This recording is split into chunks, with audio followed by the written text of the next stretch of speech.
Today, we're going to expose exactly how this works, who's affected, and most importantly, what you can do about it. Because the numbers are shocking.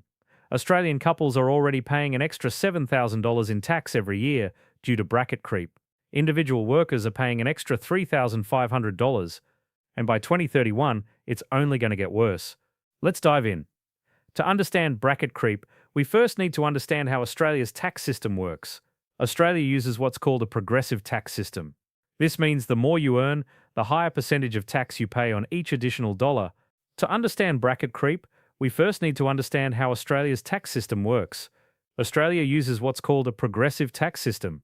This means the more you earn, the higher percentage of tax you pay on each additional dollar. Here's how the current tax brackets work for the 2025 to 26 financial year. If you earn between $0 and $18,200, you pay no tax at all.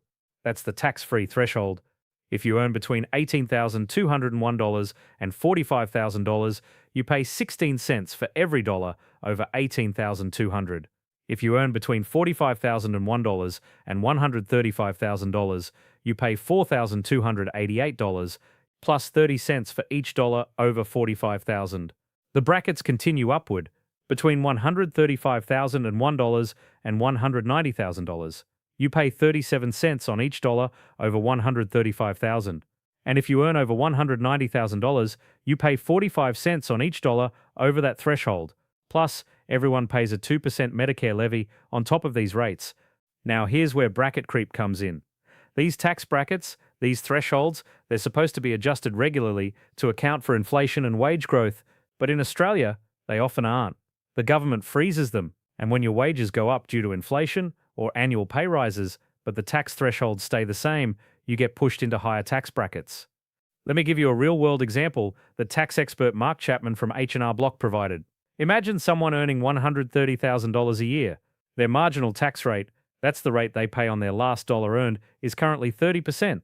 This rate applies to income up to $135,000. Now, let's say this person gets a 3% pay rise each year. That's pretty standard in Australia. It's not a promotion. It's not a career change. It's just keeping up with inflation and cost of living. In the second year, they'll be earning more than $135,000. Suddenly, their top marginal tax rate jumps to 37%. They're doing the same job. They haven't received a promotion. But because the tax threshold hasn't changed, they're now paying tax at a higher rate on part of their income. And this continues every year. For each year thereafter, they'll pay an increasing proportion of their wages at the 37% rate as long as they get a pay rise each year, and the threshold doesn't change. That's bracket creep. It's a stealth tax because the government doesn't have to announce a tax increase. They don't have to pass new legislation, they just freeze the thresholds and let inflation do the work for them. Now let's talk about the actual numbers, because they're staggering. According to analysis of Parliamentary Budget Office and Australian Taxation Office figures prepared by the Liberal Party and reported by Yahoo Finance in March 2025, Australian workers paid $3,500 more in tax last financial year due to bracket creep. For dual-income households, that number doubles. Couples are paying an extra $7,000 per year. And here's the kicker, this is despite the government's revised Stage 3 tax cuts. Yes, the government did implement tax cuts. From July 2026, the 16% tax rate will drop to 15% for income between $18,201 and $45,000. From July 2027, it drops again to 14%. These cuts will save eligible taxpayers up to $268 from July 2026 and up to $536 annually from July 2027. But even with these tax cuts, bracket creep is still costing Australian families $7,000 a year. The tax cuts aren't enough to offset the stealth tax. Lower and middle income earners are bearing the brunt of this. High income earners, those already at the top tax bracket of 45% on income over $190,000, aren't affected by bracket creep at all. Once you're at the top bracket, there's nowhere higher to go. So bracket creep disproportionately affects Middle Australia, the people who can least afford it. E&R Block Director of Tax Communications, Mark Chapman, told Yahoo Finance that bracket creep comes about when rising wages and inflation pull people into higher tax brackets, even where there have been no changes to tax rates and thresholds. He said both governments, Labor and Liberal, tend to leave tax thresholds the same as a kind of stealth tax, with most taxpayers not noticing they're paying more tax due to their salary increasing. And it's not just anecdotal. economist Chris Richardson released forecasts reported by the Australian Financial Review that found bracket creep could push the average Australian full-time worker from the 30% tax bracket into the 37% tax bracket by 2031. Let that sink in. By 2031, just 5 years from now, the average full-time worker in Australia could be paying 7 percentage points more in tax on a significant portion of their income, not because of a policy change, not because of a tax increase, but because the government chose to do nothing. You might be wondering, why do governments do this? Why don't they just adjust the tax brackets every year to account for inflation? The answer is simple: revenue. Bracket creep is an incredibly effective way for governments to increase tax revenue without the political backlash of actually raising taxes. Think about it. If the Treasurer stood up tomorrow and announced, "We're raising income tax rates by 2 percentage points for middle-income earners," there would be outrage. It would dominate the news cycle. The opposition would have a field day. The government's approval ratings would plummet. But if they simply freeze the tax thresholds and let inflation push people into higher brackets, most people don't notice. They see their pay go up by 3% and think, "Great, I got a raise." They don't realize that because the tax brackets didn't move, they're actually paying a higher proportion of their income in tax. Their real after-tax income might have barely increased, or in some cases, actually decreased when you factor in inflation. According to a University of Melbourne report from September 2025, Australians are losing more of their income to tax than in decades. The report found that since 2011, there have been only 3 significant changes to tax thresholds and rates. These took place in the 2012 to 13, 2020 to 21, and 2024 to 25 financial years. That's 3 adjustments in 14 years.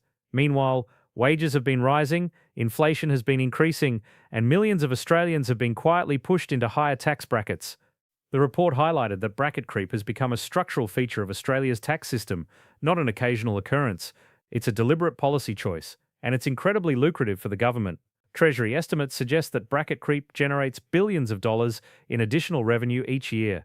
For context, the capital gains tax discount, which we'll talk about later, costs the government about $21.8 billion per year in foregone revenue. Bracket creep likely brings in a comparable amount, possibly more, though the exact figures are difficult to calculate because they depend on wage growth and inflation rates. The political genius of bracket creep is that it's invisible. When you get your pay slip, you don't see a line item that says bracket creep tax, you just see your total tax withheld. And unless you're meticulously tracking your effective tax rate year over year, you won't notice that you're paying more. Mark Chapman from H&R Block put it bluntly. Governments use frozen tax thresholds as a stealth tax, because most taxpayers don't notice they're paying more tax due to their salary increasing. It's politically convenient, it's financially beneficial for the government, and it's devastating for middle-income families. Now let's talk about what happens if nothing changes. Economist Chris Richardson's forecasts paint a concerning picture. By 2031, the average Australian full-time worker could be pushed from the 30% tax bracket into the 37% tax bracket. Let's break down what this means in real dollars. According to the Australian Bureau of Statistics, the average full-time adult weekly ordinary time earnings in November 2024 was approximately $1,923, which translates to roughly $100,000 per year. Currently, someone earning $100,000 pays tax as follows. The first $18,200 is tax-free. The next $26,800 from $18,201 to $45,000 is taxed at 16%, which equals $4,288. The remaining $55,000 from $45,001 to $100,000 is taxed at 30%, which equals $16,500. Total tax, $20,788, plus the 2% Medicare levy of $2,000, for a total of $22,788. Now, let's assume this person gets a 3% pay rise each year, which is conservative given recent inflation. By 2031, their salary would be approximately $119,400, but if the tax thresholds remain frozen at current levels, here's what happens. The first $18,200 is still tax-free. The next $26,800 is taxed at 15%, assuming the 2026 tax cut goes through, which equals $4,020. The next $90,000 from $45,001 to $135,000 is taxed at 30%, which equals $27,000. The remaining $4,400 from $135,001 to $119,400 would be taxed at 37% if they cross that threshold, which equals $1,628. Wait, let me recalculate that. If they're earning $119,400, they haven't quite crossed the 135,000 threshold yet. But they're getting close. Let's project one more year. With another 3% increase, by 2032, they'd be earning approximately $122,988, still under the threshold. Actually, let me recalculate Richardson's projection more carefully. He's saying the average worker moves from the 30% bracket to the 37% bracket. This means crossing the $135,000 threshold. Starting from $100,000 with 3% annual growth, it would take approximately 12 years to reach $135,000, which would be around 2036, not 2031. However, Richardson's forecast might be based on higher wage growth assumptions, or he might be referring to a different starting salary point. Alternatively, he could be accounting for the cumulative effect of bracket creep across multiple thresholds, not just the jump from 30 to 37%. Regardless of the exact timeline, the principle remains the same. If tax thresholds remain frozen while wages grow, more and more Australians will be pushed into higher tax brackets. The 37% bracket, which was originally designed for high-income earners, will increasingly capture middle-income workers. And here's the truly insidious part. Even if you don't cross into the next bracket, you're still affected, because inflation erodes the purchasing power of your income. If you get a 3% pay rise, but inflation is also 3%, your real income hasn't increased at all. But because you're earning more nominal dollars, you might be pushed closer to the next tax bracket, or you might be paying tax on a larger portion of your income at your current marginal rate. This is why economists and tax experts are sounding the alarm. Bracket creep isn't just a minor inconvenience, it's a structural problem that's making Australia's tax system increasingly regressive and unfair. We've established that bracket creep costs Australian families thousands of dollars per year. But who's bearing the brunt of this stealth tax? The answer might surprise you. High-income earners, those earning over $190,000 and already in the top 45% tax bracket, are not affected by bracket creep at all. As Mark Chapman pointed out, once you're at the top bracket, there's nowhere higher to go. Your marginal tax rate stays at 45% no matter how much your income increases. The people most affected by bracket creep are middle-income earners. These are Australians earning between $45,000 and $135,000, the vast majority of the workforce. These are teachers, nurses, tradespeople, retail managers, accountants, engineers, and countless other professions that form the backbone of the Australian economy. For these workers, a modest pay rise can push them from the 30% bracket into the 37% bracket. And because they're not wealthy, they feel the impact acutely.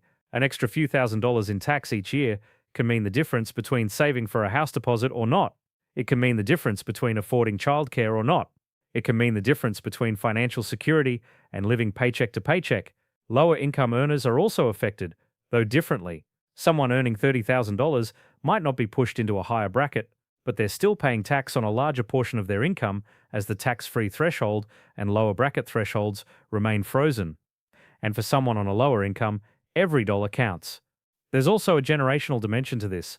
Younger Australians, who are already struggling with housing affordability and cost of living pressures, are being hit hardest. They're entering the workforce at a time when bracket creep is at its most aggressive. They're seeing their wages eroded by both inflation and stealth taxes, and they're inheriting a tax system that's increasingly tilted against them. Meanwhile, older Australians who own their homes outright and have significant superannuation savings are largely insulated from bracket creep. Many retirees pay little to no income tax. They benefit from generous tax concessions on superannuation and investment income. The system is set up to protect their wealth while extracting more and more from working Australians. This is creating a dangerous divide in Australian society, a divide between those who own assets and those who don't, a divide between those who benefit from tax concessions and those who pay the stealth taxes, a divide between generations. So what are politicians doing about bracket creep? The short answer is not enough. To be fair, the government has implemented some tax cuts.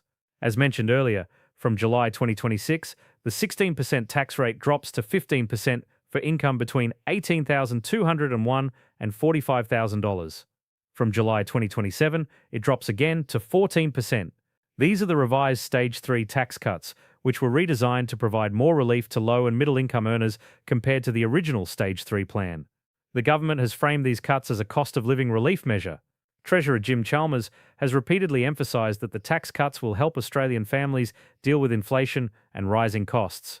And to be clear, these cuts do help. An extra $268 in 2026 and $536 from 2027 is real money for many families. But here's the problem. These tax cuts don't solve bracket creep. They provide temporary relief, but they don't address the underlying issue of frozen tax thresholds. As we've already established, even with these tax cuts, Australian families are still paying $7,000 more per year due to bracket creep. What's needed is a structural solution. Tax brackets need to be indexed to inflation, so they automatically adjust each year. This is called bracket indexation, and it's used in many other countries. In the United States, for example, tax brackets are adjusted annually based on inflation. This prevents bracket creep from becoming a structural feature of the tax system. Australia used to have bracket indexation. It was introduced in the 1970s, but it was abolished in the 1980s, and successive governments have been reluctant to bring it back. Why? Because it would cost the government billions in foregone revenue that they currently collect through bracket creep. There have been calls from economists, tax experts, and advocacy groups to reintroduce bracket indexation. The Grattan Institute, the Australia Institute, and various other think tanks have all recommended it. But politically, it's a tough sell. No government wants to give up a reliable source of revenue, especially when most voters don't understand bracket creep well enough to demand change. The opposition has criticised the government over bracket creep, but they haven't committed to bracket indexation either. Both major parties benefit from the stealth tax when they're in power. It's a bipartisan conspiracy of silence. Treasurer Jim Chalmers has acknowledged that generational inequality, arising mostly from soaring real estate prices, is a key focus of the federal government. He's hinted at broader tax reform, including potential changes to capital gains tax and negative gearing. But on bracket creep specifically, there's been no commitment to structural reform, and that's the tragedy. Bracket creep is solvable. It's not a complex problem.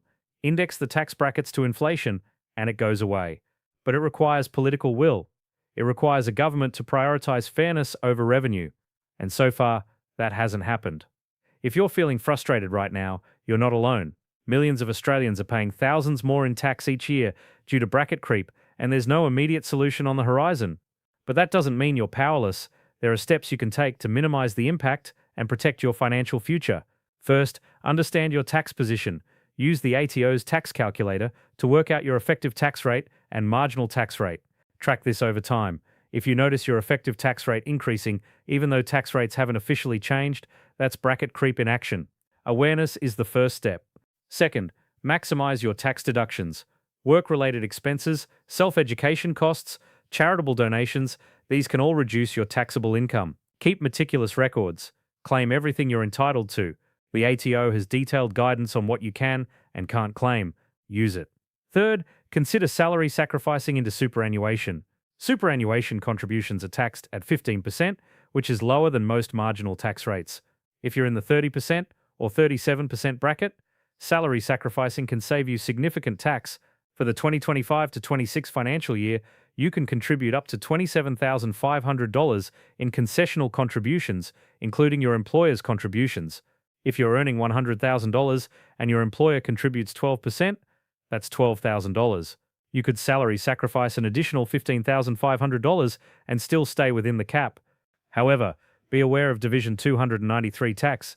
If your income plus concessional super contributions exceed $250,000, you'll pay an additional 15% tax on the excess, effectively bringing the tax rate on those contributions to 30%. So salary sacrificing is most beneficial for those earning between $60,000 and $250,000. Fourth, consider income splitting with your spouse if you're in a relationship. If one partner earns significantly more than the other, there might be opportunities to shift income or deductions to the lower income partner, reducing the family's overall tax burden. This can be complex, so consult a tax professional.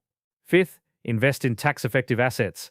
Shares that pay franked dividends can be tax-effective because the dividend comes with a franking credit for tax already paid by the company. Investment properties, despite the controversy around negative gearing, do offer tax deductions for interest and expenses, and if you hold investments for more than 12 months, you benefit from the 50% capital gains tax discount, which we'll discuss more in a moment. Sixth, stay informed and vote accordingly. Bracket creep is a political choice. If enough Australians understand the issue and demand change, politicians will have to respond. Support organisations and advocacy groups that are pushing for tax reform. Write to your local member of parliament. Make bracket creep an election issue. And finally, plan for the long term. If bracket creep is going to push you into a higher tax bracket by 2031, start preparing now. Increase your superannuation contributions, build an emergency fund, invest in assets that will grow in value. Don't let the stealth tax derail your financial goals. Bracket creep doesn't exist in isolation. It's part of a broader pattern in Australia's tax system, where the burden is increasingly falling on working Australians while the wealthy benefit from generous concessions. Consider the capital gains tax discount. If you hold an investment for more than 12 months, you only pay tax on half the profit. This costs the government $21.8 billion per year in foregone revenue. And who benefits? According to Treasury analysis, 83% of the benefits flow to those in the highest income band. 95% of the benefits accrue to those earning more than the median income. Or consider negative gearing, which allows property investors to deduct losses on their investment properties from their ordinary income.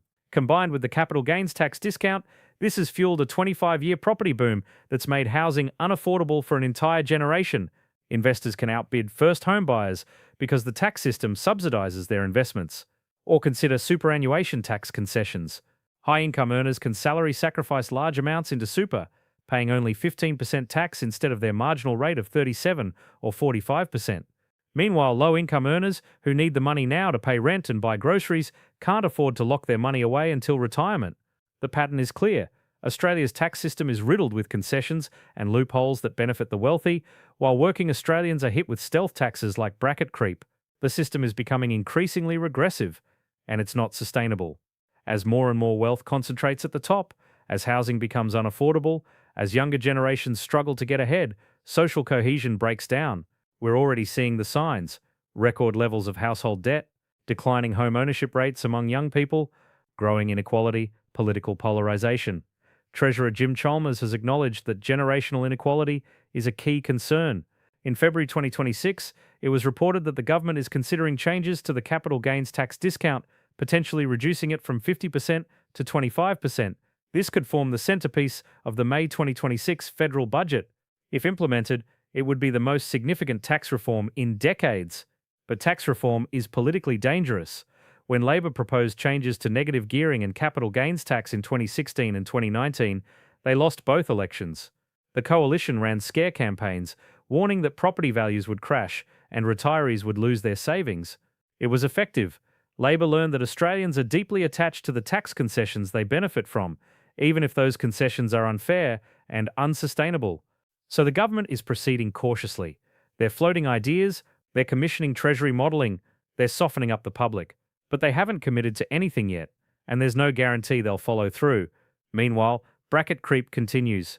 Every year, more Australians are pushed into higher tax brackets. Every year, the stealth tax extracts billions from working families. Every year, the system becomes a little more unfair. Let's recap what we've learnt today.